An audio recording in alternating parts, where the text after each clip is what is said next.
Have you heard the theory about harmful meat causing cancer, heart attacks, strokes, and hemorrhages?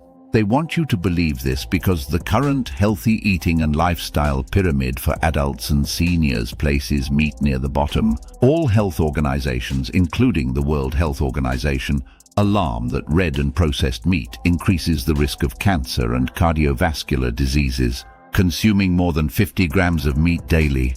Stop. Listen again. The recommendation is 50 grams daily. It can contribute to strokes, heart attacks, high cholesterol levels, and colorectal cancer. Some studies also indicate an increased risk of type 2 diabetes. The main culprits are preservatives and toxins in processed meat, especially from unverified sources. 50 grams might be enough to feed a mouse, and that's if it had already eaten lunch. Want to know how much meat to eat to stay healthy? Keep watching Health Theory and don't forget to like and subscribe. Also, comment on how much meat you eat in a day. Hi, I'm Mr. B, and today we'll explore theories about meat. Is it really that bad? Do saturated fats really kill us? Are plants truly all good?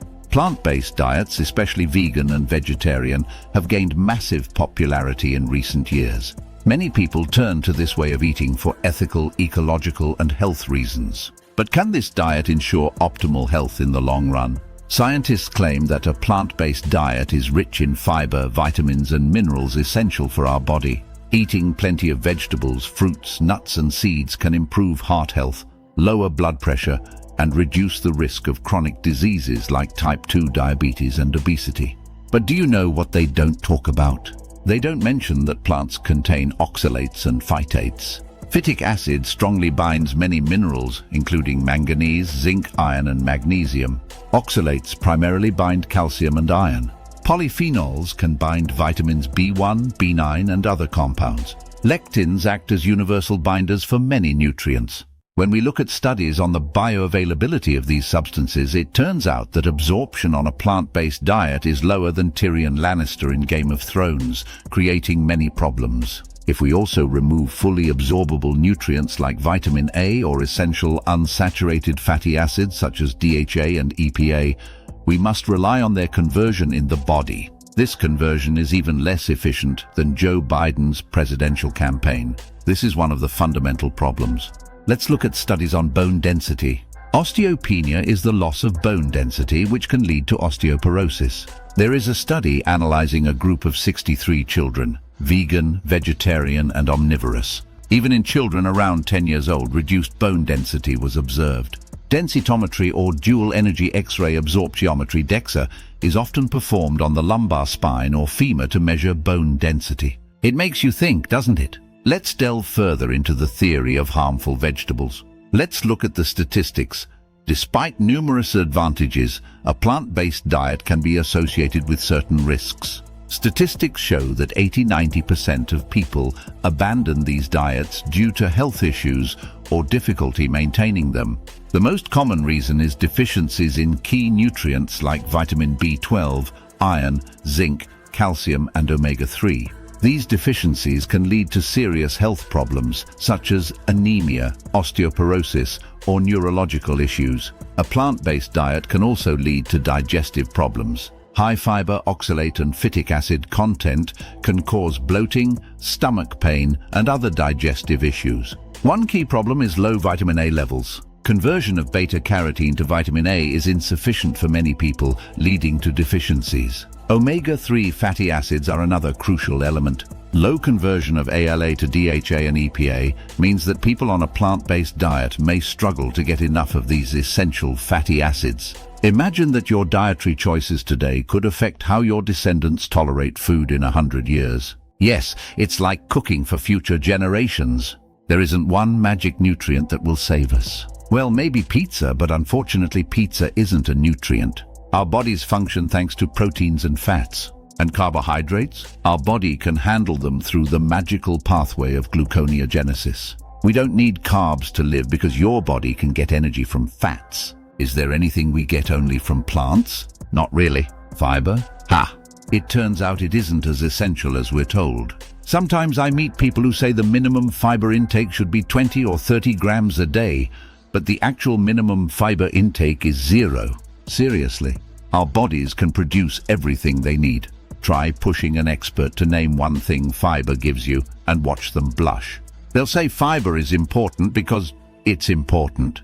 And that's it. Now let's talk about meat and whether we can live on it without plants. Well, no, because our meat usually eats plants first. A meat-based diet provides all essential nutrients, including complete proteins, fats, vitamins, and minerals. Meat is rich in vitamin B12, heme iron, zinc, and omega-3 fatty acids in forms easily absorbed by our body. Contrary to common beliefs, fiber isn't essential for proper digestive function.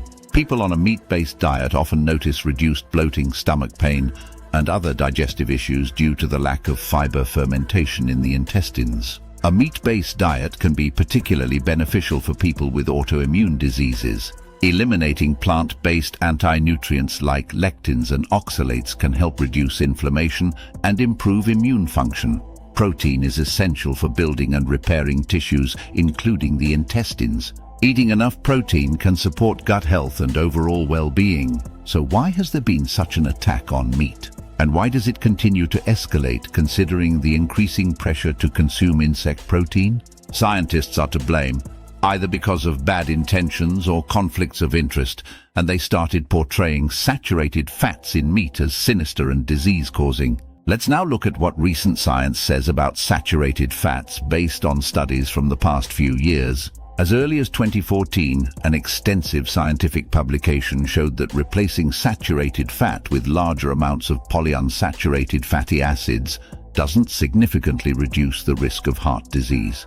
In 2015, a meta-analysis by a Canadian research team found that saturated fat intake did not affect the risk of premature death from any cause, including cardiovascular diseases.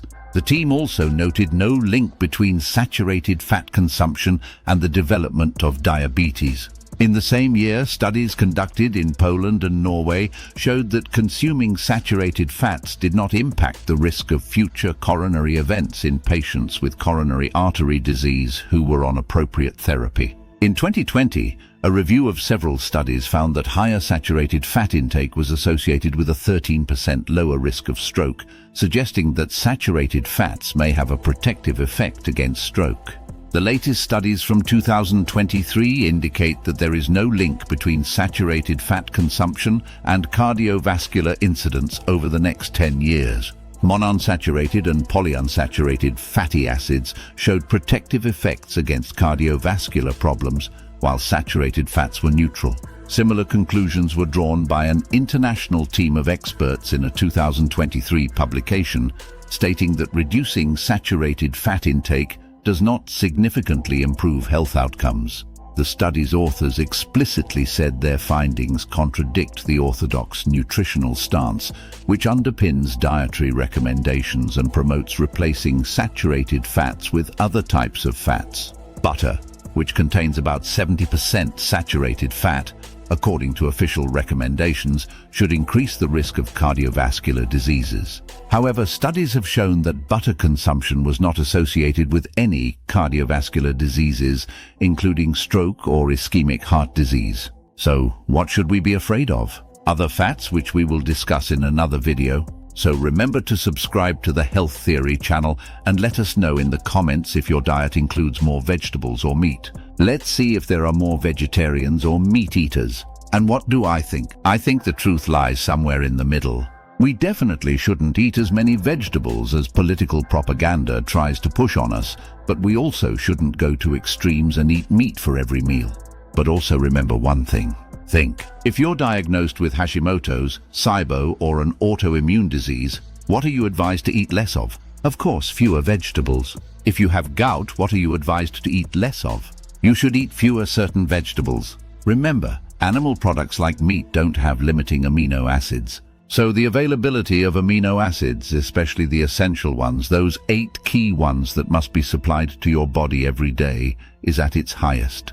That's all for theories about vegetables and meat. And if you'd like us to delve deeper into what to eat during the day, let us know in the comments. P.S. Apparently there's a theory that you haven't subscribed to the Health Theory channel yet, but that's just a theory, right?